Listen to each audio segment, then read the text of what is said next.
இந்த பொறுமதிய பிள்ளைகள் உள்ளத்துல உண்டாக்குங்க. இந்த உம்மா வாப்பவ கண்ணியப்படுத்தோணும் எண்ணத்தை பிள்ளைகள் உள்ளத்துல உண்டாக்குங்க. பிள்ளைகள் இன்னைக்கு உம்மா வாப்பா எங்களை கண்ணியப்படுத்தணும் என்று நாங்க ஆசைப்படுறோமா? அன்பான பெற்றோர்களே, நான் தாய்மார்களுக்கும் சொல்றேன், பிள்ளைகளோட வந்திருப்பீங்க. அத மாதிரி ஒவ்வொரு வயோதிபர்களுக்கும் சொல்றேன், உங்களோட வயது வந்த பிள்ளைகள் சின்ன பிள்ளைகள் ஊற்றிருப்பாங்க. உங்களோட பிள்ளைகள் உங்களோட கண்ணியமா நடக்கணும். உங்களை கொண்டு அவங்க அல்லாட பதுவாவை சம்பாதிக்கப்படாது என்று நீங்க நினைக்கிறீங்களா? உங்களோட மனைவிக்கு முன்னால, உங்களோட பிள்ளைகளுக்கு முன்னால உங்களோட உம்மா வாப்பாவோட கண்ணியமாக நடந்து காட்டுங்க. உங்களோட மனைவியை விட உங்களோட உம்மாவோட பேசுற பேச்சுக்கு முக்கியத்துவம் கொடுங்க. உங்களோட பிள்ளைகளுக்கு கொடுக்கிற முக்கியத்துவத்தை விட உம்மாவோட பேசுறதுக்கு முக்கியத்துவம் கொடுங்க. சௌலே பெரியார்களே, தாய்மார்களே, உம்மோட துவாவை போல ஒரு சிறந்த துவாவை உலகத்தில் எங்கேயும் பெற்றுக்கொள்ள மாட்டோம். உம்மோட துவாவை போல ஒரு சிறந்த துவா, அதை போல ஒரு பெருமதியான துவா, அதை போல எங்களை பிரச்சனைகளை தீர்க்கக்கூடிய துவா எங்கேயும் இல்லை. அதனால ரமலான் வந்திருக்குது, முன்னால பெருநாள் வரப்போகுது, முன்னால லைலத்துல் கத்ர் வரப்போகுது. உம்மா வாப்பா ஹயாத்தோடு இருக்கிறாங்களா? இன்னமும் அவங்களோட போன்ல தான் பேசிக்கொண்டிருக்கிறோமா? இன்னும் அவங்கள போய் யாரும் பார்க்கலையா, சந்திக்கலையா? சொல்ல பெரியார்களே, தாய்மார்களே, எங்களோட மனைவி குடும்பெடுத்துட்டோம், எங்களோட பிள்ளைகளுக்கு குடும்பெடுத்துட்டோம், எங்களோட குடும்பத்தில் முக்கியமான தேவையுடையவர்களுக்கு குடும்பெடுத்துட்டோம். எங்களோட உம்மக்கு வாப்பக்கு இன்னும் ஒரு ஹக்கை கொண்டு போயிட்டு கொடுக்கலையா?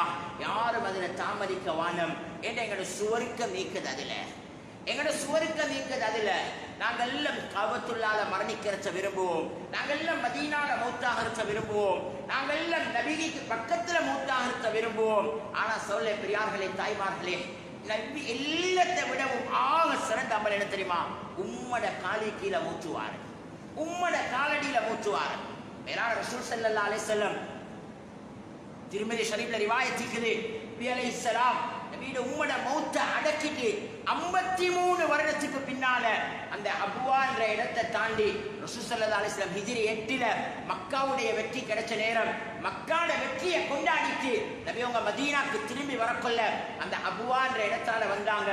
வரும் பொழுது நபி அவர்களுக்கு 53 வருடத்துக்கு முன்னால மௌத்தாகிற உம்மோட கபரு ஞாபகம் வந்து 53 வருடத்துக்கு முதல்ல மௌத்தாகின உம்மா கபர்ல அந்த உம்மோட கபர் ஞாபகம் வந்துச்சு.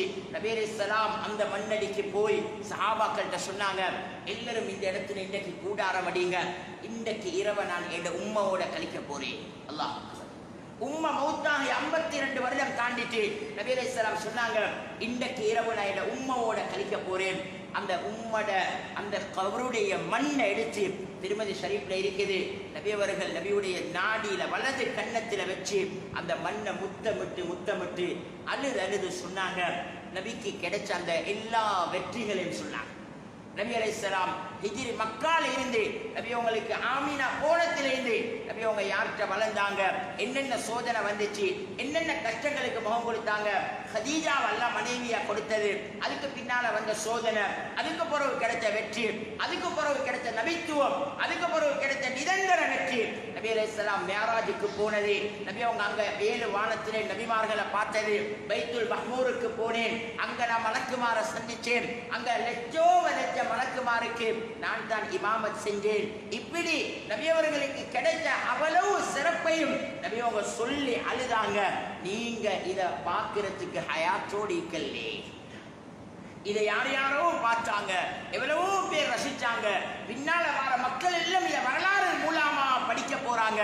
ஆனா என் உம்மா, நீங்க என்ன சுமந்த, நீங்க என்ன பெற்ற உருவாக்கின நீங்க, இதை கண்ணால பார்க்கறதுக்கு நீங்க ஹயாத்தோட இல்லையேன்னு நபி ஸல்லல்லாஹு அலைஹி வஸல்லம் அந்த அபுவாவுடைய அந்த மண்ணை தன்னுடைய வலது கன்னத்துல வச்சு அழுத வரலாறு திருமதி ஷரீஃப்ல.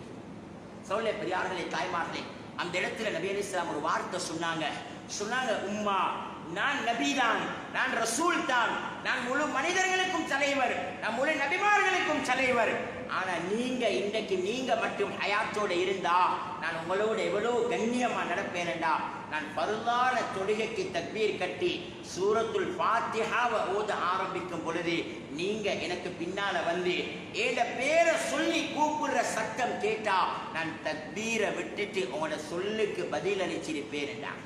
இவ்வளோ கண்ணியமானவங்களோட நடக்க ஆசைப்படுறேன், ஆனா நீங்க இன்னைக்கு ஹயாத்தோட இல்ல என்று நபி ஸல்லல்லாஹு அலைஹி வஸல்லம் அந்த அபுவாவுடைய மண்ணை நெத்தியில வச்சு அழுதிருக்கிறார். அன்பான சொல்ல பெரியார்களே, தாய்மார்களே, அதனால உம்மா வாப்பா கபருக்கு போனதுக்கு பிறகு யாரும் கவலைப்பட வானம், அதுக்கு பிறகு யாரும் கண்ணீர் வடிக்க வானம். அதுக்கு பிறகு அவங்களுக்கு என்ன செய்யணும், எங்க யாசின் ஓதணும், அவங்களுக்கு என்ன கட்டி கொடுக்கணும் என்று யோசிக்கிறதுல அர்த்தம் இல்லை. அந்த உம்மா வாப்பா ஹயாத்தோடு இருக்கிறாங்களா, இந்த ரமலான் அவங்கள சந்திங்க, அவங்கள தேடி போங்க. அவங்களோட துவா சாதாரணமான துவா இல்லை. சொல்ல பெரியார்களே, ரெண்டு விஷயம் உலகத்துல வாய திறந்து அவங்க சொல்ல தேவையில்ல, அது உள்ளத்துல வந்தாலே அல்லாஹ் அந்த விஷயத்தை கபூல் செய்வான். அதுல ஒன்றுதான் உம்மா வாப்பட துஆ.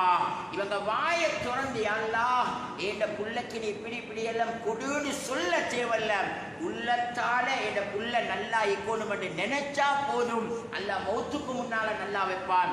அதே மாதிரி மறுமுனையில விளங்கி கொள்ளுங்க, ஒரு உம்மா வாய திறந்து பாரு எனக்கு இப்படி ஒரு அநியாயத்தை செய்யறான், நாசமா போக பதுவா செய்ய தேவையில்ல என்ற ஒரு உம்மாவும் அதை செய்ய மாட்டான். ஆனா நான் பெற்ற மகன், நான் பெற்ற மகள் என்னோடு இப்படி நடந்து கொள்றாவே என்று ஒரு உம்மட உள்ளம் நோகமாக இருந்தா அந்த எண்ணமே ஒரு பதுவான்னு உலவாக்கள் எழுதுறாங்க, அந்த மௌத்துக்கு முன்னால் எங்களை சுத்தி சுத்தி அடிக்க ஆரம்பிக்கும். அதனால சொல்ல பெரியார்களே, தாய்மார்களே, இந்த ரெண்டு விஷயமும் உலகத்துல நடக்கணும் என்று கட்டாயம் இல்ல, வாய திறந்து பதில் வரணும் என்று இல்ல, உள்ளத்துல நினைக்கிறதே ஒரு துவா, அதே மாதிரி உள்ளத்துல நினைக்கிறதே ஒரு பதுவா. அதனால சொல்ல பெரியார்களே, தாய்மார்களே, இந்த பதுவாக்கு முழு உலகமும் பயந்து கொள்வோம். அதே மாதிரி இந்த துவாவை அடையிறதுக்கு அவங்கள கண்ணியப்படுத்தி அவங்களுக்கு கிதுமை செஞ்சு அவங்கள துவாவை அடைஞ்சி மேலான சுவர்க்கத்தை அடையிறதுக்கு இந்த ரமலான இந்த இரவுகளை ஒரு சந்தர்ப்பமாக பயன்படுத்துவோம். அவர்களோட கண்ணியமா நடப்போம். நாங்க நடக்கிற அந்த கண்ணியத்தை வச்சுதான் நாளைக்கு எங்களோட பிள்ளைகள் எங்களை தலைக்கு மேல வச்சு கண்ணியமாக பார்க்க போறாங்க. அதனால மேலான சகோதரர்களே, இந்த ரமலான்ல அதுல என்னென்ன குறைகள் நடந்திருக்கிறதோ, எங்களோட பெற்றோர்களுடைய விடயம் உட்பட இன்னும் என்னென்ன ரமலான்ல இதுக்கு முன்னால நாங்க கேள்விப்பட்டிருக்கோம். அதிகமான நேரம் எடுத்துட்டேன். இதுக்கு முதல்ல பயான்கள்ல நாங்க கேட்டி